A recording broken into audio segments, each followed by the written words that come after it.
So real quick, I wanted to talk about the ORO Silicone Spatula Set. My wife, I got these for my wife. She is a utensil snob, and she looks at all kinds of factors when she wants something like this. For her, it's got to be BPA-free and non-toxic. It's got to have a high melting temperature.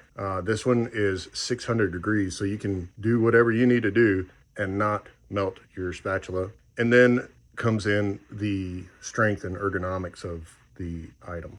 So for her, she wants a spatula that has quite a bit of strength. It doesn't bend too easy, so you can really get into the corners of a dish.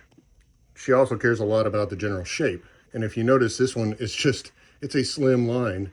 And the reason that actually matters is when you put it into your little bowl, your little dish that you hold it in, you can pull things out without it getting caught on, those random things that they put on spatulas or any other utensil.